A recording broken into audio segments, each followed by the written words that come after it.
여기 USB가 하나 있습니다. 뚜껑을 열어보니까 우리가 예상했던 그 모양이 잘 있네요. 그런데 컴퓨터에 꼽아보니까 1TB? 와, 1TB짜리 USB인가 보다. 아니요, 이 녀석은 1TB짜리 외장 SSD입니다. 그동안 USB 컨셉 느낌 나는 외장 SSD는 좀 있었지만 이 제품은 SK 하이닉스에서 출시했죠. 대기업에서 이런 유형의 SSD가 나온 건 사실상 처음인 것 같은데, 외장 SSD라고 단어화에 검색해보면 굵직굵직한 제품들을 제치고 이 녀석이 최상단에 위치한 걸 확인할 수 있죠. 이번 영상에선 이 제품이 쓸만한지 어떤지 알려드릴 건데, 기왕하는 김에 성능 테스트할 때 여기 인기순 2, 3위 제품인데 세 개를 같이 한번 비교를 하면서 테스트를 해볼게요.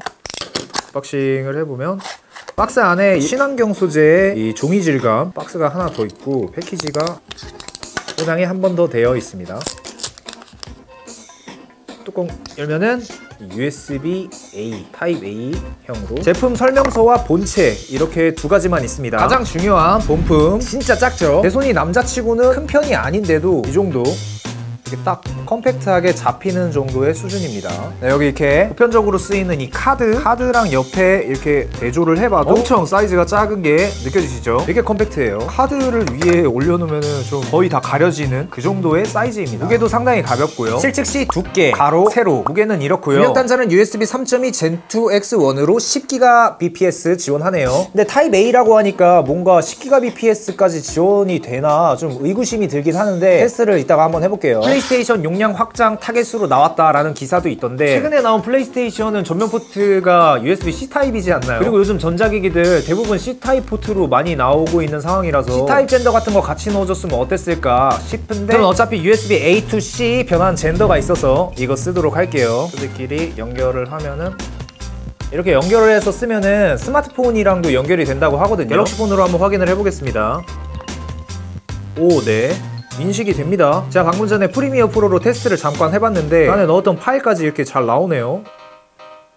잘 읽힙니다. 잘 읽히는 거 확인할 수 있고, 젠더를 통해서 인식은 연결이 잘 된다고 하니까 이제 본격적으로 테스트 한번 해보도록 할게요. 우선 크리스탈 디스크 마크부터 돌려봤습니다. 순차 동시 읽기 쓰기 기준 대부분 다 비슷하게 나왔는데, 근데 저는 여기서 약간 놀란 게 이 녀석이 A타입 단자임에도 불구하고 속도가 비슷하게 나온다는 게 약간 놀라긴 했습니다. C타입 단자로 연결했을 때 빠를 것 같다라는 그런 관념이 있었는데 속도 상당히 잘 나옵니다. 10GBps 맞네요. 눈에 띌 정도로 어떤 제품이 특출나다거나 못나다거나 그런 점은 보이진 않습니다. 다음으로 AJA 시스템 테스트를 한번 해봤는데, 이 프로그램이 뭐냐면 코덱과 해상도를 설정해줘서 이 저장 장치에 들어갔을 때 어느 정도의 성능이 나올 수 있는가 예측을 해볼 수 있는 그런 프로그램입니다. 자, 결과를 보면은 이것 역시 비슷비슷합니다. 삼성 T7 실드 제품이 이제 쓰기에서 약간 속도가 좀 안 나오는 모습이 보였는데, 이제 프레임 퍼 세크로 계산해보면 1355 프레임 퍼 세크로 1초에 1355 프레임이나 이제 쓸 수 있기 때문에 실사용하는 데는 큰 지장이 없을 것으로 보입니다. 일단 FHD 기준. 그 다음에 대용량 파일을 한번 복사를 해봤습니다. 이 폴더 안에는 108개의 더미 파일이 들어가 있어서 용량이 100GB인 이것으로 한번 테스트를 진행해봤는데, 큐브 T31 제품 같은 경우에는 다운로드 3분 11초, 업로드 2분 7초 걸렸습니다. C타입 젠더를 연결해서 테스트했을 때는 19초 정도 좀 더 딜레이가 발생한 것을 볼 수 있는데 100GB의 파일을 옮긴 거기 때문에 유의미한 차이다 라고 판단하기에는 좀 애매하고요. 업로드 같은 경우에는 2초 차이. 샌디스크 제품이 좀 유의미하게 다운로드에서 좀 속도가 걸렸습니다. 4분 39초. 이 제품 같은 경우에는 사실 2TB라서 같은 SSD 제품이면은 보통 용량이 큰 제품이 성능적으로 좀 더 우위에 있다 라고 보통 평가를 하는데, 업로드는 비슷비슷했지만 다운로드에서 좀 더 속도가 걸렸습니다. 자, 그리고 실사용 테스트를 해보기 위해서 프리미어 프로 렌더링을 한번 돌려봤습니다. 제가 임의로 4K 푸티지를 4개로 이제 4분할을 해서 렌더링을 진행해봤습니다. 이 테스트에서도 큰 차이가 없게 속도가 나온 점을 볼 수 있습니다. 지금까지 테스트로 미루어 봤을 때 다른 제품들 대비 부피가 좀 얄쌍하고 작기 때문에 심지어 무게도 제일 가볍거든요. 그런데도 성능적으로는 비슷한 성능을 뽑아준다. 굉장히 메리트 있는 제품 같다라는 생각이 들고요. 자, 마지막으로 나레온 더티 테스트도 한번 돌려봤는데, SK 하이닉스 튜브 T31 70%까지는 최대 속도 882 MB/s까지 나와주는 모습을 확인할 수 있고, 남은 용량이 70% 미만으로 떨어지는 구간에서부터는 이제 200 MB/s 정도의 속도를 보여주죠. 이게 D램이 있는 제품으로 알고 있는데 남은 용량 70% 미만부터 속도가 떨어지는 게 약간 아쉽긴 합니다. 합니다. 혹시 속도 저하의 원인이 발열 때문인가 싶어서 SSD 앞에 손풍기를 켜고 관찰한 결과 2-3분 만에 속도가 다시 정상으로 돌아온 걸 확인했습니다. 발열이 발생할 정도의 지속적인 과부하만 아니라면 잔여 저장 공간 크기와는 상관없이 안정적인 성능을 보여줄 것 같습니다. 샌디스크 익스트림 V2E61 제품 같은 경우에는 처음에만 좀 높은 속도를 보여주고 그 이후부터는 대체적으로 평이한 속도를 보여주고 있어서 평균 속도 514 MB/s. 그리고 가장 인상 깊게 결과가 나온 게 삼성 T7 실드인데 그러니까 최대 속도가 처음부터 끝까지 유지되는 듯한 그런 모습을 보여주고 있죠. 이게 좀 신기한 게 아까 전에 AJA 시스템 테스트에서 쓰기 속도가 삼성 T7 실드만 500MB/s대로 나와서 좀 성능적으로 뒤처지나 싶기도 했는데 더티 테스트에서는 오히려 점수가 안정적으로 꾸준히 나오는 것을 확인할 수 있었습니다. 추가적으로 M1 프로 맥북에 연결해서 블랙매직 디스크 스피드 테스트도 돌려봤는데 읽기, 쓰기 모두 하이닉스 T31 스틱 SSD가 가장 빠른 속도를 보여줬습니다. 3등은 삼성 T7 실드였는데 삼성 제품이 그냥 느리다 라기보다는 아까 나래온 더티 테스트에서 보면 삼성 제품이 가장 발열이 적었거든요. 결과도 유일하게 자체 스로틀링이 없었고 성능은 적당히 뽑으면서 안전성을 최우선으로 한 컨셉의 제품이지 않나 싶습니다. 이제 기본적인 테스트는 끝이 났는데 그냥 끝내면 좀 아쉬우니까 도내를 해보도록 하겠습니다.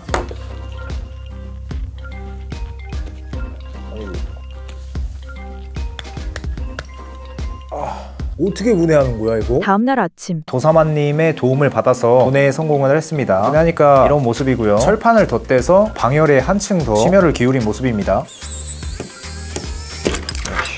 SSD는 하이닉스 BC711-242 규격으로 보이고요. NVMe입니다. USB 컨트롤러는 J마이크론의 JMS583 컨트롤러가 들어가 있습니다. 철판 안에는 써멀 패드가 같이 붙어져 있어서 방열에 좀 더 신경을 쓴 구조입니다. 요즘 SSD 발열에 좀 신경을 쓰는 소비자들이 늘고 계신데 내부 구조는 확실히 좋죠. 네, 총평을 말하자면 우선은 성능 자체가 전반적으로 나쁘지 않게 나왔고 굵직굵직한 제품들과 비교를 했을 때 준수한 속도라든지 안정성을 보여주는 것 같고 두 번째로 극단적으로 휴대성이 좋죠. 이런 식으로 주머니에 넣고 다녀도 될 정도로 휴대성이 좋은 그런 제품이죠. 플레이스테이션이랑 호환이 되기 때문에 플러그 앤 플레이 꼽아가지고 간단하게 용량 증설하는 용도로서도 꽤 좋은 제품인 것 같아요. 그리고 아이폰 15 프로 쓰시는 분들이라면 프로레스 촬영을 지원하기 때문에 주머니에 넣고 다니다가 슥 꺼내서 연결하면 이렇게 바로 촬영 준비 끝! 약간 아쉬웠던 점은 방열에 신경을 쓴 구조긴 하지만 나래온 더티 테스트 돌렸을 때 스로틀링이 발생했었잖아요. 송풍기 없는 환경이었을 때 실사용에서 이렇게 빡세게 과부하를 주거나 할 일은 없겠지만 어쨌든 이 점은 신경 써서 사용하면 좋을 것 같고 가격적으로는 확실히 메리트가 있죠. 오늘 비교한 제품들 중에서 가장 저렴했고 외장 SSD 동일 제품군 전체를 놓고 봐도 저렴하거든요. 이게 또 일반적인 내장 SSD랑 비교를 해도 저렴한 편이어서 NVMe 242 규격 호환되는 기기가 있거나 아니면 메인보드에 남는 SSD 슬롯 있거나 하시는 분들은 이거 사서 분해 시도해보면 좋을 것 같아요. 가격적으로는 확실한 이점이 있다. 그리고 참고로 10GBps 지원하는 USB 포트 규격에 장착을 해야 제 속도가 나온다는 점. 5GBps밖에 지원하지 않는 포트에다가 장착하면 속도 이렇게 나옵니다. 그리고 개인적으로 이런 C타입 젠더 요즘에 맥북 같은 경우에는 이제 타입 A 포트가 없잖아요. 그래서 이런 C타입 같은 거 하나 넣어주시면 유용하게 활용할 수 있을 것 같습니다. 자, 오늘 영상은 여기까지이며 그럼 다음에 뵙겠습니다.